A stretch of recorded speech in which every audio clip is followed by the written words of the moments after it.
தாகம், 2 மைல் நடந்து வர்றீங்க, ரொம்ப தாகம்.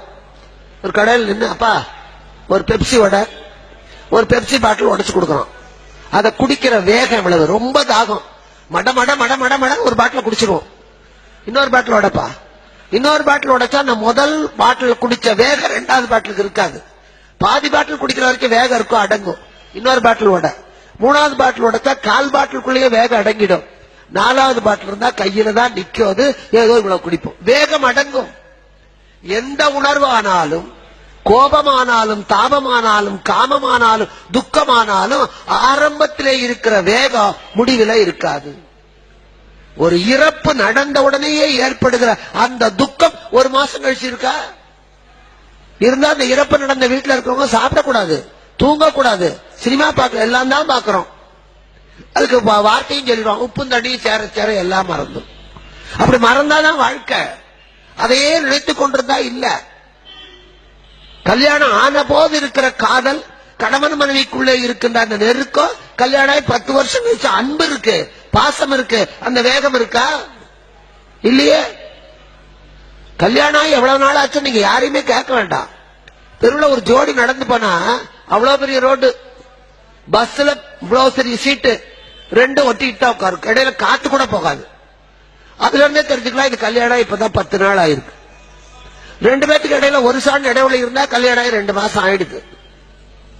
அந்த சீட் நுனியில அவன் இந்த சீட் நுனியில இருந்தா கல்யாணம் 1 மாசம். கணவன் முன்னால மனைவி பின்னால கல்யாணம் 6 மாசம். மனைவி முன்னால கணவன் பின்னால இது கல்யாணம் 4 வருஷம். கேட்கவே வேண்டாம், தெரிஞ்சுக்கலாம். அந்த வேகம், அந்த நெருக்கம் குறையும், இயல்பு. சாப்பிடும் போது பசியோட வரும்போது முதல் தோசையை புட்டு புட்டு போடும்போது பேசாம திங்குறோம். 4வது தோசை நிதானமா சொல்லு, அப்ப எதுவும் சொல்ல வந்தியே இப்ப சொல்லுமோ. இங்க அதுதான் விளக்கம். அந்த காமத்தினுடைய வேகம் அசுரத்தனமாக, மிருகத்தனமாக இருந்த பொழுது அந்த வேகத்திலே பிறந்த குழந்தை அசுர குழந்தையாய் இருந்தது. சிங்கத்துக்கிட்ட வீரம் உண்டு, விவேகமும் உண்டு.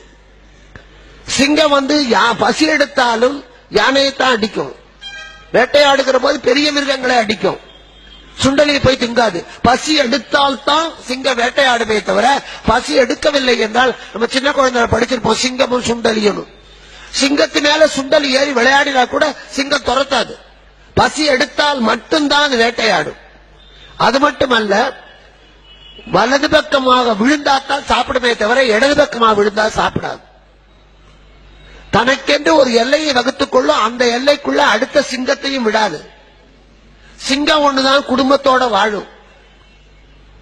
இந்த பெரிய பண்புகள் இருக்கிறதுனால தான் காட்டுக்கு ராஜா சிங்கம். சிங்கத்தை விட சிறுத்தை தான் வலிமையானது.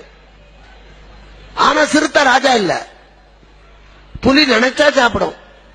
அது மட்டும் இல்ல, சிங்கம் வேட்டையாடி விட்டு அவனுடைய குட்டிகளை சாப்பிட சொல்லி பெண் சிங்கம் சாப்பிட்டு தான் சாப்பிட்டுட்டு மிச்சத்தை அங்கேயே போட்டுட்டு போயிடும். அதனால சிங்க வேட்டை நடந்தா மற்ற மிருகங்கள் நமக்கு விருந்து கிடைக்கும் காத்திருக்கும். புலி அப்படி இல்ல, தின்னுபிட்டு மிச்சத்தை இழுத்துக்கிட்டு போய் காய வச்சு வத்தல் போட்டு திங்கும். அல்பம், புலி அல்பம். அதனாலதான் பெண்களை புலிம்பாங்க, ஆண்களை சிங்கம்பாங்க. வீட்டுல 4 கோலக்குழா இருக்கும். நாத்தனார் வருவா திருவிழாவுக்கு, அண்ணே ஒரு கோலக்குழா எனக்கு கூட. இல்லம்மா, இது வெள்ளிக்கிழமை போடுறதுக்கு, அது செவ்வாய்க்கிழமை போடுறதுக்கு, உனக்கு அடுத்த திருவிழாவுக்கு வாங்கி தருவேன்பா. கொடுக்க மாட்டா, மனசு வராது. அந்த ஆண் சிங்கம் அவன் 2 பக்கம் பார்க்கும். சிங்கம்னா இப்படி பார்த்து நடக்கும், மற்ற எல்லா மிருகமும் நேர பார்க்கும், குறிஞ்சு பார்க்கும், நிமிந்து பார்க்கும். ஆனா சிங்கம் மட்டும்தான் 2 பக்கம் பார்க்கும். ஒரு ஆண்மகன் என்பவன் 2 பக்கம் பார்க்கணும், தெருவுல இல்ல, வாழ்க்கையில. பெத்தவளையும் பார்க்கணும், கட்டினவளையும் பார்க்கணும், தன்னை பெற்றவர்களையும் பார்க்கணும், தனக்கு பிறந்தவர்களையும் பார்க்கணும், வீட்டையும் பார்க்கணும், நாட்டையும் பார்க்கணும். இப்படி 2 பக்கத்திலேயும் பார்வை செலுத்தக்கூடிய, நல்லது கெட்டது 2ஐயும் பார்க்கக்கூடியவனுக்கு பேர் தான் ஆண் சிங்கம். அப்படி இல்லைன்னா அது அசிங்கம்.